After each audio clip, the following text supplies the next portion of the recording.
while we were like in the process of buying it, and it was like a few houses down, and he would just pop on over and like tell us stuff about the house. The neighbor, right? He's always the neighbor. Yeah. And we really liked it. It was really nice to just know what was going on with the house, even if there were issues.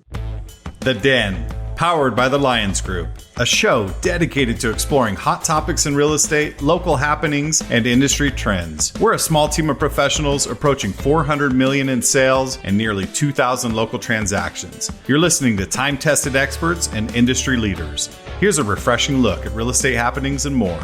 Welcome to the Den. Hello, everyone. Welcome to the Den. And today we'll be discussing all things surrounding going to the market. That's going to include your pre-inspection. That's going to include all the checklists that you should be doing or not doing, or should we just run out and put a sign in the yard? Let me introduce my co-hosts. We're the Lyons Group. To my left, Paul, hand me the Rockberry, Melissa, Let's Go, Glasgow, Aspen, the Ninja Groen, and Shannon, the boss, Martin Martinez. My name is Ben Lyons, and I'm your host here at the Lyons Group. And we're excited to talk to you today about taking your home to market. Oh, don't shake. I think we have to go. We have a signature move now. What? Melissa, let's go. Let's go, guys. Let's go. I love it.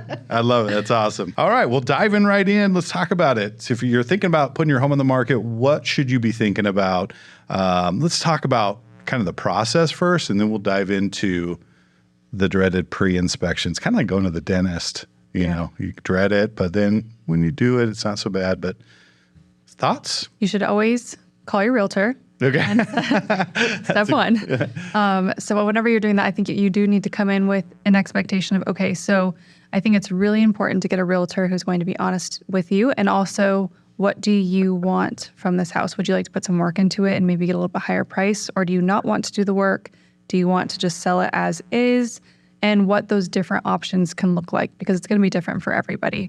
So having someone come in and seeing what your expectations are and having them have a conversation with you, not someone coming in and giving you this big old long checklist that maybe you don't even want to do because you just want to get rid of the house. Yep. So seeing what you want, I think, is step one. Yeah, you're really figuring out your personal strategy, right? Because, I mean, everyone has their own. Some people are like, look, I was left this house in inheritance. I don't want to touch it. Let's just get it on the market. And other people are like, no, I'm going to polish the product here.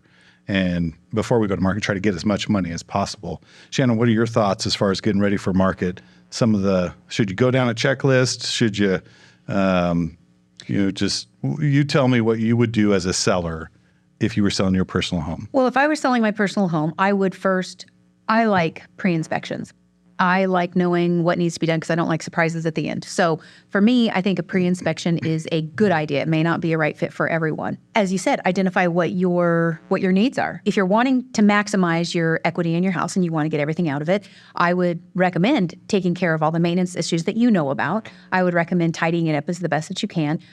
One thing I think that's really overlooked whenever houses go to market is people's first impression, curb appeal.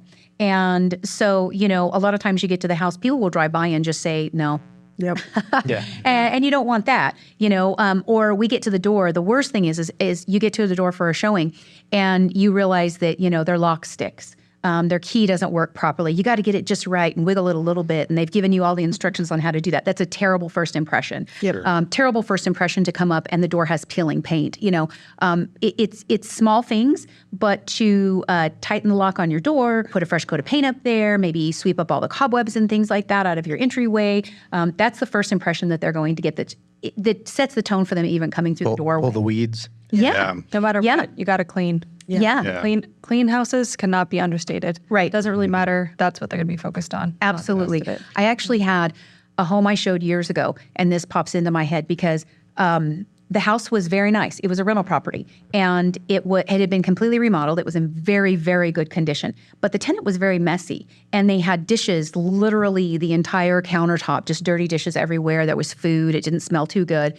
And we walked in, and the buyer said, this house just looks like a lot of work to me. And I walked in and thought, wow, this is move-in ready once the tenant gets out. Yeah. But his impression was there's so much work to do here. And really, once the tenant was gone, there was no work to do there. But he couldn't see past that. Yeah. So that stuff is very important to do before you ever even think about putting a for sale sign in your yard. Yeah, it's those little things that people just can't get past, right? Yeah. I mean, they look at that like you're saying, it may be a perfectly good home and no deferred maintenance, but if it's just messy or dirty, Right. then you've got some problems. I have to say, I admit it, I am a queen of clutter. I have piles. But when you're selling, and when I was selling, you have to cut that down. You have to start boxing things up and getting it ready, because you don't want a buyer coming in and looking at your stuff. You want them to look at the house. So I think that's really important. That's really one of the first steps. They do get to listing your distracted home. very easily. They do. Yeah. And if it's a house that you're living in, yes, you're going to live in it, but you need to cut back a lot of the distractions. Yeah. So Well, those distractions, I think you start at your list price, and then every distraction that you find, that price goes down. yes. Yeah. I mean, even if it's nothing, even if it's like you moving your stuff out, nope, that's $5,000. Yeah. You know, I've told people, if your baseboards are dirty, people see that, well, I've got to redo all that. There's money off. You know? Yeah. If I've got dirty dishes, now I've got to work on the kitchen. So they think kitchen, they think baseboards. Now you're $20,000 under the price. Yeah. And it's just cleaning. Yeah. Right. It's incredible. It's nothing that they're going to actually buy from you. So the biggest thing we haven't mentioned yet is cleaning up after the animals. Yeah. Because as soon as you go out to the backyard Yeah. and you have a nice backyard, but there's, landmines everywhere. Yeah. Yep. All of a sudden, doing somebody's the going dance? I don't know about this. Yeah. Yeah. If you can't walk back there freely, then people are going to be turned away. Yeah. Yes. Yeah, that's a great point. Well, and I want to parlay off of what you just said about the cleaning component. I have this conversation with sellers. In fact, I just had one a month ago that I talked with a seller, and going into their home, they've been there for 30 plus years. I mean, they just have accumulated stuff. And we started talking about staging, which is a whole nother episode. We can talk about staging, but let's talk about a little bit right now. As you're going through, you're going to be moving, that's the whole point. You're moving out of your home anyways. So you're going to be doing this regardless, and you're packing things up, you're thinning things out. I would challenge you as a seller to stand back and take a picture on your phone of a room and realize how cluttered it looks in a photo. So we talk about that. And as we're going through the list, I help them kind of prioritize. Here's are the things that you need to do first. And at some point down the list, they just go, okay, I've done enough. It's really rare that a seller makes it all the way through. If they do, kudos, congratulations. But I just tell them to help them get further down that list is, look, as you're doing this, pay yourself mentally $50 an hour or $100 an hour, depending on the situation. Because as you're cleaning up, if you take 20 hours and clean up at $100 an hour, that's $2,000, right? You can see the value swing between $2,000 like this in a home if it's clean versus not. So $100 conservatively an hour, pay yourself mentally, and it helps you, drive down that list. Yeah. So other thoughts there, Melissa? I mean, I think we're hitting all of it. Our buyers tend to look at things immediately that really don't have anything to do with buying the house. So the fewer distractions that you can have when you're selling your home, the better. Including, real personal items as well. Okay, you're nice and clean, you don't have clutter, but you've got a bunch of personal information on the wall, stuff like that. Maybe that's something that you don't want everybody to know. Go ahead and take that down too. Yeah. Because there will be literal strangers coming into your home. Yeah. Do you guys recommend your sellers pull Yes. personal photos down? Well, I think I'm a little bit different. I like to have sellers keep the house looking lived in. If you have just a blank slate, then it's hard to say, where does the couch fit? Where does, Right. where do I put the TV? Those types of things. But if you've been living in the house for a while, you know what works best. Yeah. So leaving, not necessarily the wall of pictures everybody has in their hallway. Yeah. I've got one That's what I too. was gonna Yeah. say. Yeah. But I mean, if you're going to sell your house, you thin that out a little bit and just make it look, well the refrigerator, done. the refrigerator full Yeah. of magnets, Yeah. every note Yeah. of every appointment, Yep. everything that, every drawing from your kid. Medications, Yeah. Yeah. Yeah. put them away. All away. Yeah. Yeah. So then you start getting into some personal items. Yeah. But for me, I have the conversation and I say, if you're going to be, selling this, think about HGTV. Like it'll feel super stark to you as a seller. And then once we take the photos, because we're really focusing on the photos at that point, let's get the photos dialed in. Let's make sure they look clean, they look right. And then you can put your toaster back out, right? You can put your coffee pot. To your point, it'll feel lived in when they come and see it. But the whole point of doing the pictures right, the marketing right, is to make sure that those pictures are on point. What are your thoughts here, Aspen? Kind of opposite from Melissa. We are like anti-clutter in our house. We do not have family pictures up. I have one picture of each of my kids on like a dresser, and that is it. So whenever I used to walk into houses before I got into real estate, it was very distracting for me. It felt like the walls were just like coming in because there was just so much stuff. And I do have, collages. I know Paul had shown my house before, but I have like a big wall of like concert posters that we have framed. So I do have, I would consider like a lot of things in my house, but clutter for me personally, that's what I focus on. So I like when appliances are put away. I like when things are nice and clean and tidy. I do look at baseboards and things like that. Under the sinks, people are going to check, you don't want to make sure stuff like that's cleaned up, like if it's leaking or anything like that. Yeah. So I am pretty sensitive to those kind of things. So whenever I walk into a house, I think I can kind of spot those things pretty quickly just because that's how I like my personal house. My daughter just mentioned the other day, she's like, Mom, we don't have a family picture up. I was like, yeah, we don't. So I could probably warm up my house a little bit, but so I'm kind of on the opposite end of the spectrum. Yeah. So, and to Shannon, to your point, I think, you started off with curb appeal. I mean, that's the most important thing. Yeah. So when you walk up to a home and you see that the rain gutter is kind of, pulled off the house, some of the trim hasn't been touched up, you look at the windows and they haven't been cleaned. The first thought is, well, what else is deferred? Right. Yep. What else is deferred? Yeah. Well, when you see a big beehive in the eaves too. Yeah. Right. Got to get all of that out. Yeah. Or like the bushes not being, you could tell they haven't been trimmed in years type of stuff. Yeah.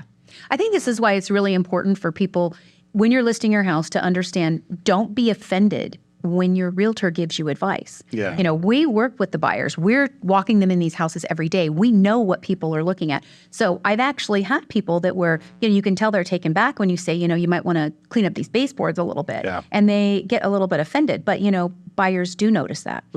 Sure. They do notice that, I can smell your dog in the house. Maybe put some Febreze on your couch. Yeah. It's not meant to be offensive. Sure. Tidy up all the, you sit on the patio and, you drink bottles of water and they just toss them in the corner or something. And you say, tidy that up. That's not something that people need to see. And sellers might be a little taken back by it. But, we're not doing that because we're not criticizing your cleaning abilities. We're not criticizing your lifestyle. We're telling you what a buyer is going to be looking at. Don't let this be the reason why they don't even consider your house. Yeah. Yeah. And it takes all kinds of people to make the world go around. Some are very visual. Some are a little more analytical.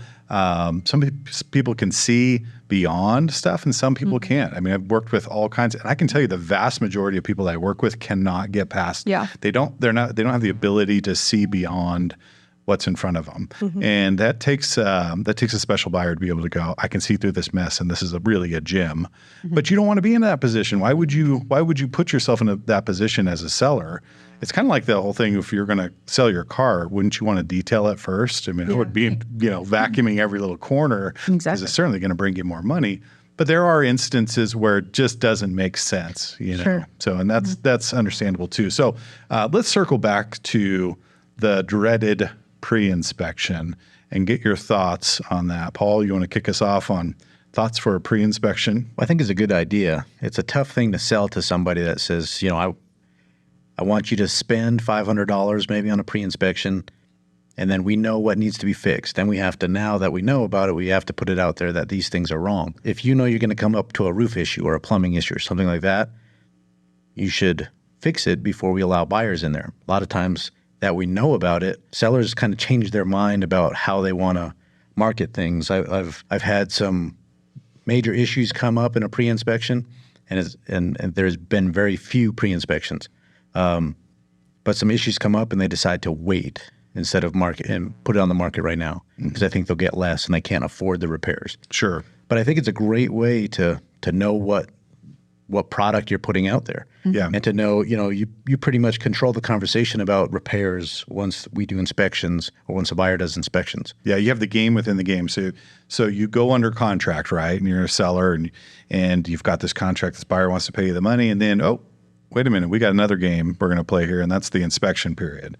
And they're going to get their inspector to come out. They're going to, nitpick the home. Of course, that's their job. And then the buyer is going to take that and go, okay, let me get some of my contractors out or people that I want to come out and look at the roof and look at the plumbing and the electrical. So there's the game within the game. The pre-inspect almost removes that to some degree and sets you apart in the market. But the caveat to that is now you're discovering, right? So once you know something that would adversely affect a buyer's decision to purchase your property, you have to disclose that. And as a realtor, we have to disclose that, right? Right. So talk about the pros and cons of that a little bit, Melissa. What are your thoughts there? It's great to know what's going on in your home because just like as we're living in our homes, that's not a big deal. We'll turn our blind eyes to certain things and it might really not be a big deal. But if you know that, hey, this is something I really do need to address, whether it be today or if I don't sell the house in, a year or whatever, you have to know what's going on in your home. It's part of owning a home. You can't it's not sunshine and rainbows every day, right? Sure. Things happen. A home is like I tell people it's almost like a living creature because you have to maintain it. So knowing what's going on, if you know that, okay, that roof, there's an active leak, get it repaired now. So when your buyer comes in, they're not asking for an entire new roof because it doesn't need to be replaced. It just needs to be fixed. Sure. And knowledge is power. I really do feel so. Some people are maybe afraid that they have to disclose things, but it's actually to your benefit. If you know what's going on and you disclose it, you're going to know how to cross that bridge when it comes up. Excellent point. Aspen? I agree. I think it's a positive thing. I think anytime you're coming, I think people are always like, oh, well, but then I have to tell people. Well, yes. Yeah, you do. And that's a good thing because then you're being upfront and honest with any issues that may arise and you're not being sneaky about anything. Not that you're probably intentionally. I think it's more the fear of like, well, what if something huge comes up? If you're living in the house, odds of something just absolutely, the roof is going to cave in. Yeah. You're going to know. Yeah. Right. So I don't think you need to be worried about anything too big popping up on these. It might just be little issues. And then you can also say, this is what popped up. We fixed these things. We did not fix these things. Yeah. And then just be upfront with everybody. I know my second home I bought was pre-inspected and we just didn't even object to anything because we knew what we were getting when we came into it.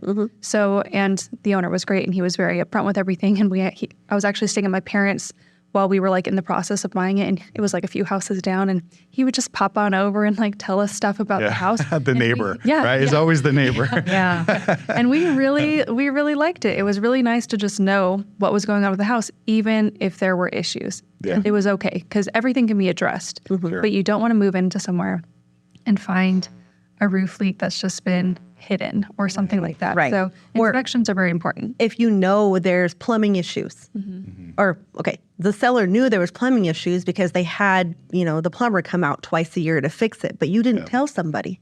Sure. And when they bought the house, now all of a sudden they've got these issues and they just happen to call the same plumber. Yeah. Oh yeah, we got there a couple times a year. Sure. What? Yeah. That could have been something they could have negotiated. Or maybe it would have swayed like, oh, we can't afford a big project right off the bat. Yeah. Yeah, and to Paul's point, I mean, that's the fear for a lot of buyers. Yeah. I'm sorry, a lot of sellers that they say, I can't afford to fix this, Yeah. right? We got a problem here. The plumbing's going downhill.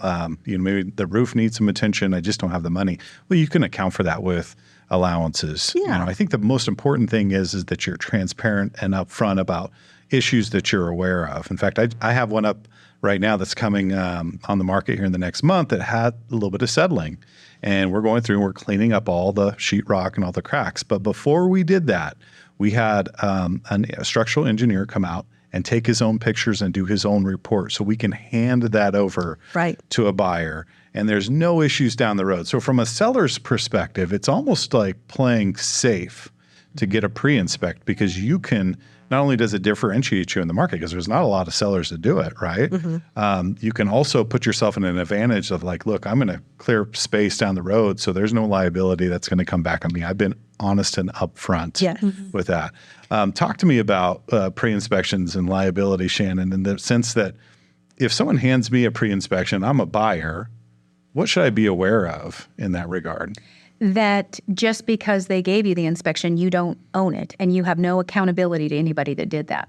So one of the biggest issues that we come across is a buyer may do a home inspection and the seller received that home inspection. Now the deal has fallen through. A second buyer comes up and they say, well, this is what I know about the house. And that's good because you want to know what they know about the house and what's already been discovered.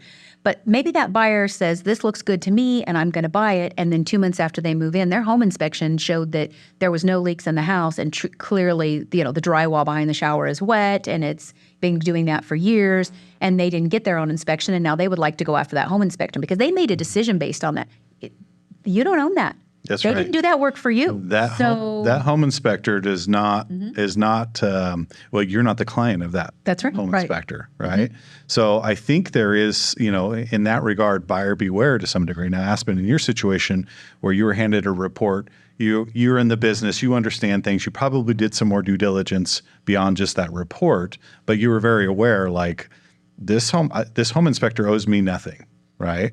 Because I didn't hire him. This is not technically my report. This is information I can use. And if you understand that, you can use it the right way. Yeah, we come from a kind of a unique background. That was not our first house. My husband came from construction.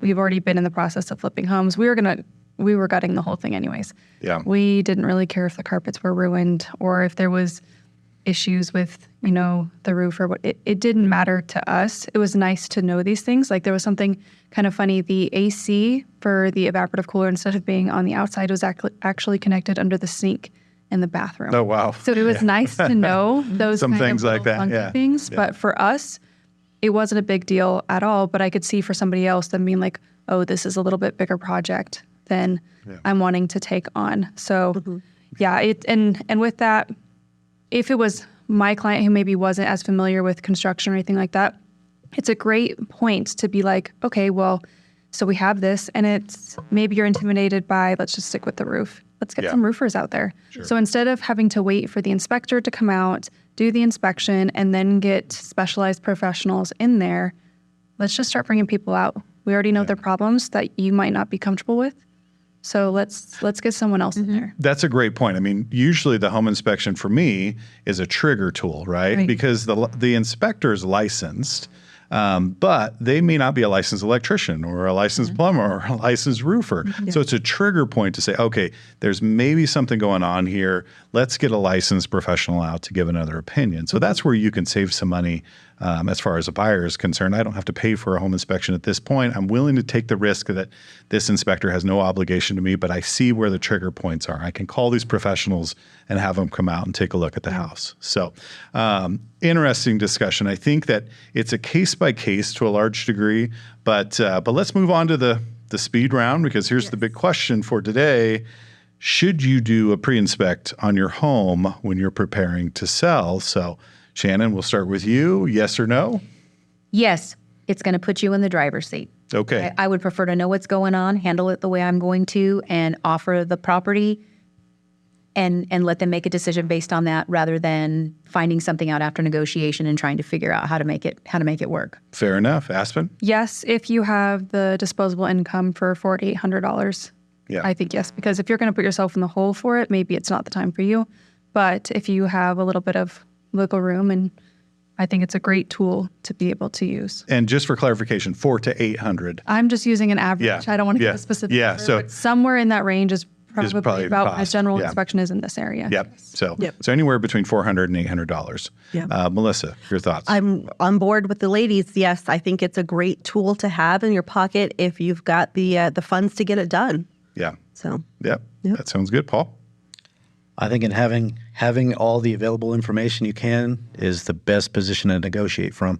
So I would say yes. Excellent. And my final thoughts would be, if you have the ability and it's a right situation, get that pre-inspect. It can remove the game within the game to a large degree. Some buyers will just take the pre-inspect and go, I'm happy. But the other thing is, you know what you're selling, and that's a big key to leveraging your asset there. Having said that, I do have a small caveat. that if I inherited a property and I really didn't want to, I wanted to be a total hands-off position, just sell it quickly, liquidate the asset, may not be inclined to do a pre-inspect. Hey, buyer, And that's okay. Buyer beware. It's not required. It can set you apart and be a nice tool. So there's some food for thought for you. So let's move on to my favorite part of the podcast, and this is called the Lyons Pride. This is a section where we get to highlight someone in the community that has done great things for our community. As the Lyons Group, we are powering this podcast. Obviously, we're working professionals that are out in the community trying to make our community better, and we'd like to recognize those that do the same and welcome them to the Pride. So, Aspen, who would you like to highlight today? So I am going to be a little bit cheesy today, and I'm going to nominate my husband, Bryson Ballard. He is the training chief at Farmington Fire Department, and he is also on the large event planning committee for the city. He's very involved on like the back end stuff, so he probably doesn't want me saying anything, but I'm going to anyways because I'm really proud of the work he does. He's been a first responder for about a little over a decade now, so very proud of that. Yes, and we're all very nice. proud of Bryson, and that is fantastic. There's nothing cheesy about that at all because he absolutely deserves. Well, a little. That's good. No, not at all. Bryson absolutely deserves that, and he's done a lot of great things. And he's really humble. Like he's not out there like beating the drum, saying look at me," which is cool. We love that. So Aspen, thank you for that. Bryson, if you hear us, we just know that we see you. We appreciate all the efforts that you've done in this community. Keep doing it, man. Keep taking those steps and making our community a better place to live. So thank you so much. Now, next episode, we're going to have a fun one, an interesting one. But before I get to that, if you like these episodes, please subscribe to our YouTube channel. Go to our Facebook group, the Lyons Group Four Corners, and hit the like button there, and you'll keep up on all the happenings. If you want to see a specific topic that you want us to talk about, send an email to team@sjcbroker.com, or you can also comment on the videos, and we'll pick that up as well. So I'd also like to jump in. If you would like a buyer's or seller's guide, so the seller's guide has all of these pre-listing things that you can do, send us an email. We are happy to send you over our seller's or buyer's guide free of charge just for you to look through. Absolutely. So when I was referring to a list in the beginning, people were like, what is this list? Hey, there's the list right there. So we will send that to you for free.